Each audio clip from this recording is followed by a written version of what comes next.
Hello everyone, welcome to the 2000 horsepower Bahrain Grand Prix. So to celebrate the race this weekend then, I thought I'd jump on the 2018 F1 game and pop on a few mods to double my horsepower. So that's double the internal combustion engine power, double the turbo power and double the KERS power. And you can see me there putting it to good use by instantly spinning. This is a few practice laps you're seeing now, just to show just how tricky it is. And of course you have got the throttle meter, I'm going to call it, just next to the gear indicator there to show you how much throttle I'm using, just so you get an idea of how careful I'm trying to be, but actually failing just because it's very, very tricky to manage. You see on the exit this corner here, second gear, quarter throttle up to half throttle, instantly spin. It's very tricky, but it's actually very fun to drive. And I will add a few caveats that of course this is just the F1 game and I haven't made any further mods, so all I've done is just double those figures. I did also double the KERS battery capacity, the ERS battery capacity, and I did also double the amount of harvesting that it does, just so it's all kind of even. I also half the fuel usage, because otherwise it was using twice as much fuel, of course, and I was running out of fuel for the end of the race. So CPU doing some rallycross there across the curbs, just trying to keep this thing in line, and really, really struggling to begin with. And actually I thought this game managed it pretty well, considering I've doubled the figures. I've not increased it by a little bit, I've actually doubled them, and actually it handled pretty well. It handled better than I expected. I thought I'd have a few more issues, but it just shows that the underlying handling system in this game is pretty good, which I know will be quite controversial because not everyone's that keen on the handling in this game, but I do quite like it. I think it's quite forgiving and just fun. You play games for fun at the end of the day, not for pure realism, and there is certain games for that. Anyway, jumping in now, this is one-shot qualifying, so we get one shot, fun enough, at qualifying. And then we'll jump into a 5-lap racing team. They're just trying to get it all slowed down. I have now switched to kilometres now in the bottom right-hand corner as well. We've touched on just over 400 kilometres an hour down that last straight. And top left there, you see I'm in P1, just ahead of the next car, so that's certainly good. It's a good start so far. And again, just outbraking myself. That's the thing I struggle with the most, actually. Did about 5 or 6 or so practice laps, and just hugely struggled with the braking. I think I adapted to the throttle application quite quickly after sort of 3 or 4 laps, and I think that's mainly because that's you always having to adapt to that. So you suddenly go in the wet, suddenly you also have to then adapt to that, and it's just constantly having to change the throttle application. But the braking, I'm just so used to braking at certain points, so it took me a little while to adjust. That's why you see me, the main mistakes I make are just braking mistakes, just running a little bit deep here and there. And also, of course, you do get the same amount of downforce, same amount of drag. Of course, you are sometimes going higher speeds through the corners, so I guess technically you get more downforce, but of course you just get higher speeds through the corners.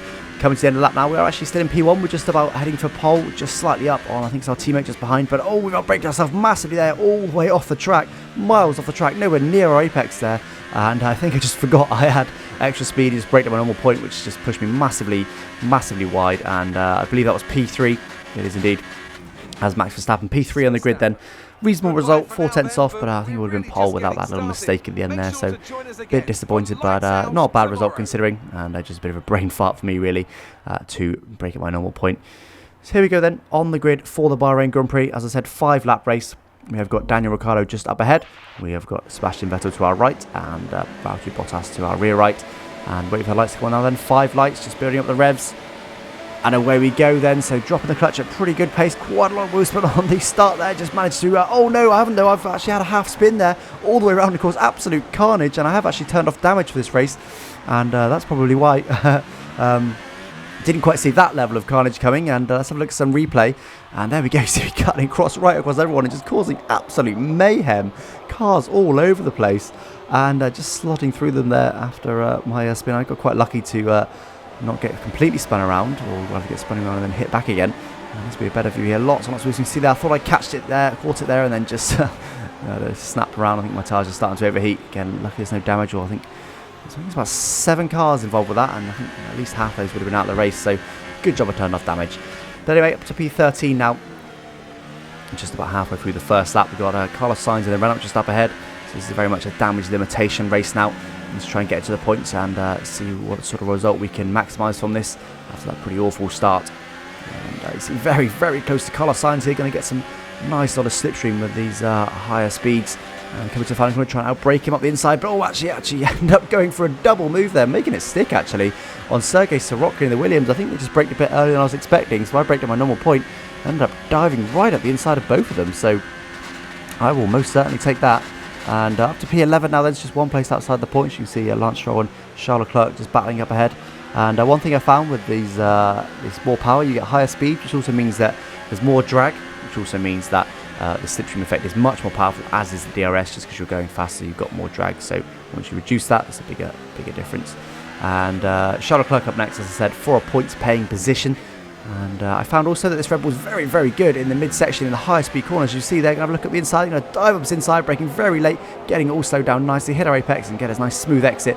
So a nice clean move there on Charles Leclerc, which puts us up to P10, first of the points paying positions, but that is not good enough. We're going to try and push forward with our much quicker car. Of course, we are in the Red Bull. So again, I did just double everyone's horsepower, so I haven't made everyone have the same engine, the same horsepower. I did literally just double it. So theoretically, we have still got a slightly worse car than the Mercedes-powered cars. But I think just power is just less of an issue now because there's so much of it. Our slightly less power than the cars around us is less of an issue. And Lance Stroll there, just losing a lot of time to us. And again, nice clean move up the inside. And I think the fact that we've got more power just means that our less power than the cars around us is less of an issue. So our actually really quite good chassis, which is why Daniel Ricciardo was also leading this race. Well, Sebastian Vettel does do the fastest lap of the race, so maybe not. Anyway, getting off topic again.